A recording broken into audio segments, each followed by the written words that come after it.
नमस्कार दोस्तों, शुरू करते हैं आज का पहला प्रश्न। प्रश्न है, विधानसभा अध्यक्ष की अनुपस्थिति में कार्य कौन करता है? तो सही आंसर होगा ऑप्शन सी, उपाध्यक्ष। अगला प्रश्न, 84वें संविधान संशोधन के अनुसार विधानसभा सीटों की संख्या कब तक स्थिर रहेगी? तो सही आंसर है ऑप्शन सी, वर्ष 2026 तक। अगला प्रश्न, किन दो केंद्र शासित प्रदेशों में विधानसभा है? तो सही आंसर है ऑप्शन के हिसाब से सही आंसर होगा ऑप्शन बी, दिल्ली और पांडुचेरी। वर्तमान में जम्मू कश्मीर में भी है, लद्दाख में नहीं होगा। तो विधानसभाओं की बात है तो दिल्ली, पांडुचेरी और जम्मू कश्मीर में। अगला प्रश्न, विधानसभा सदस्य बनने की न्यूनतम आयु कितनी है? तो सही आंसर होगा ऑप्शन सी, 25 वर्ष। अगला प्रश्न, भारतीय संविधान में उच्च न्यायालयों से संबंधित प्रावधान किस अनुच्छेद से किस अनुच्छेद तक है? तो सही आंसर होगा ऑप्शन बी, अनुच्छेद 214 से 231 तक। अगला प्रश्न, संविधान के किस अनुच्छेद के अनुसार प्रत्येक राज्य के लिए एक उच्च न्यायालय होगा? तो सही आंसर होगा ऑप्शन बी, अनुच्छेद 214। अगला प्रश्न, उच्च न्यायालय को अभिलेख न्यायालय किस अनुच्छेद में घोषित किया गया है? सही आंसर होगा ऑप्शन बी, अनुच्छेद 215। अगला प्रश्न, उच्च न्यायालय का गठन किससे होता है? तो सही आंसर है ऑप्शन सी, मुख्य न्यायाधीश और राष्ट्रपति द्वारा नियुक्त अन्य न्यायाधीशों से। अगला प्रश्न, उच्च न्यायालय के न्यायाधीशों की नियुक्ति कौन करता है? तो सही आंसर ऑप्शन डी, राष्ट्रपति। अगला प्रश्न, उच्च न्यायालय के न्यायाधीशों की सेवानिवृत्ति की आयु कितनी है? तो सही आंसर ऑप्शन सी, 62 वर्ष। अगला प्रश्न, उच्च न्यायालय के न्यायाधीश अपना त्यागपत्र किसे संबोधित करते हैं? तो सही आंसर होगा ऑप्शन सी, राष्ट्रपति को। अगला प्रश्न, उच्च न्यायालय के न्यायाधीश को पद से हटाने का आदेश कौन जारी करता है? तो सही आंसर होगा ऑप्शन बी, राष्ट्रपति। अगला प्रश्न, उच्च न्यायालय के न्यायाधीश को हटाने का आधार क्या होता है? तो सही आंसर है ऑप्शन सी, सिद्ध कदाचार या अक्षमता। अगला प्रश्न, उच्च न्यायालय के न्यायाधीशों को हटाने की प्रक्रिया किसके समान होती है? तो सही आंसर है ऑप्शन सी, सर्वोच्च न्यायालय के न्यायाधीशों के समान। अगला प्रश्न, उच्च न्यायालय के न्यायाधीश बनने हेतु न्यूनतम कितने वर्ष तक अधिवक्ता होना आवश्यक है? तो सही आंसर है ऑप्शन सी, 10 वर्ष।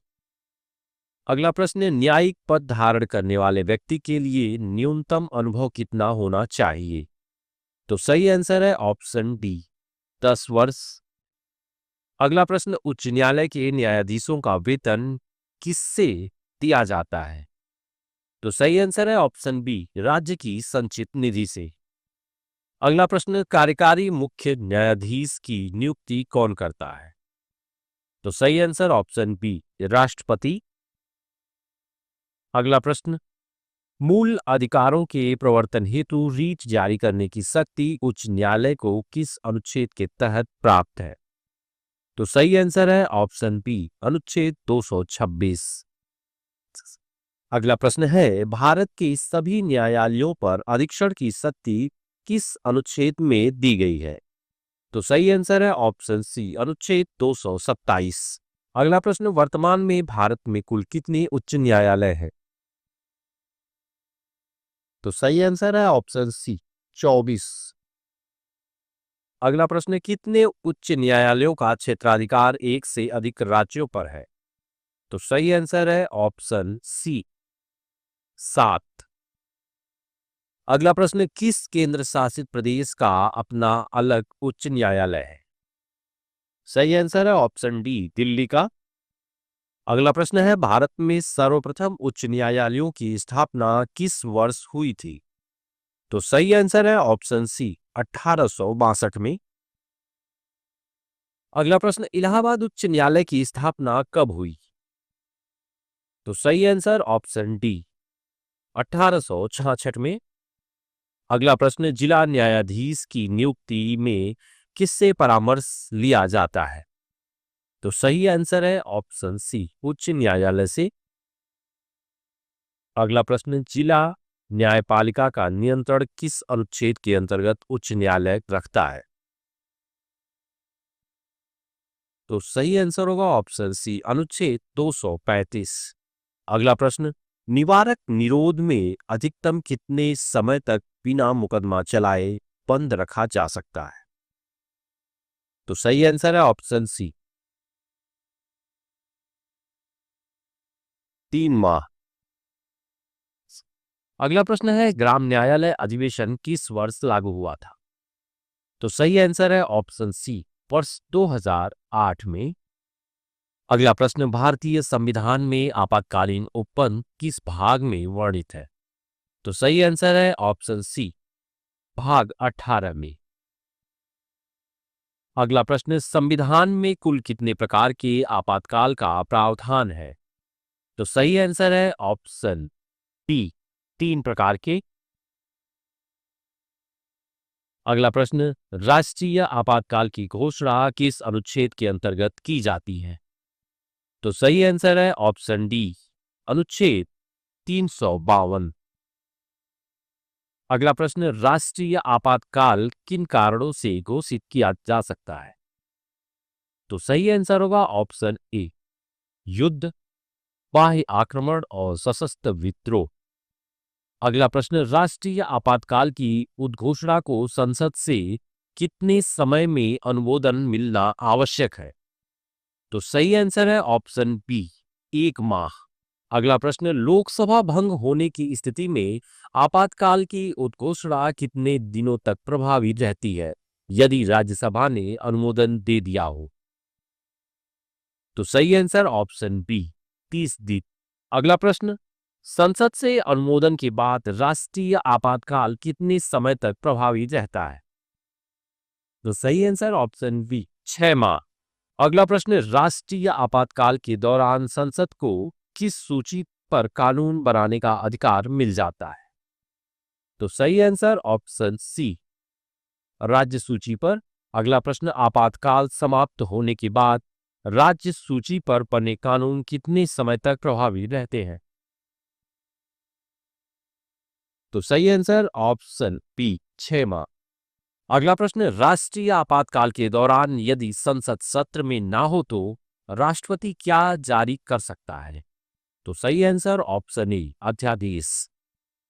अगला प्रश्न, राष्ट्रीय आपातकाल के दौरान लोकसभा का कार्यकाल कितने समय तक बढ़ाया जा सकता है? तो सही आंसर ऑप्शन बी, 1 वर्ष, एक बार में। अगला प्रश्न, आपातकाल समाप्त होने के बाद लोकसभा का बढ़ा हुआ कार्यकाल अधिकतम कितने समय तक हो सकता है? तो सही आंसर ऑप्शन बी, 6 माह। अगला प्रश्न, कौन सा अनुच्छेद अनुच्छेद 19 के स्वतः निलंबन से संबंधित है? तो सही आंसर ऑप्शन सी, अनुच्छेद 358। अगला प्रश्न, अनुच्छेद 358 के तहत कौन से अधिकार स्वतः निलंबित हो जाते? तो सही आंसर ऑप्शन बी, अनुच्छेद 19।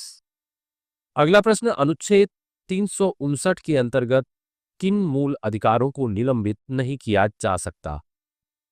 तो सही आंसर है ऑप्शन सी, अनुच्छेद 20 और 21। अगला प्रश्न, भारत में अब तक राष्ट्रीय आपातकाल कितनी बार घोषित किया गया है? तो सही आंसर ऑप्शन बी, 3 बार। अगला प्रश्न, भारत में राष्ट्रीय आपातकाल पहली बार किस वर्ष घोषित किया गया था? तो सही आंसर ऑप्शन बी, 1962 में। अगला प्रश्न, राज्य में संवैधानिक तंत्र की विफलता से संबंधित अनुच्छेद है? अनुच्छेद 356। अगला प्रश्न, राष्ट्रपति शासन के दौरान राज्य की कार्यपालिका शक्तियां किसे प्राप्त हो जाती हैं? तो सही आंसर ऑप्शन सी, राष्ट्रपति को। अगला प्रश्न, राष्ट्रपति शासन की उद्घोषणा को कितने समय में संसद से अनुमोदन मिलना आवश्यक है? तो सही आंसर ऑप्शन सी, 2 माह। अगला प्रश्न, राष्ट्रपति शासन की एक बार में अवधि कितनी होती है? तो सही आंसर ऑप्शन बी 6 माह।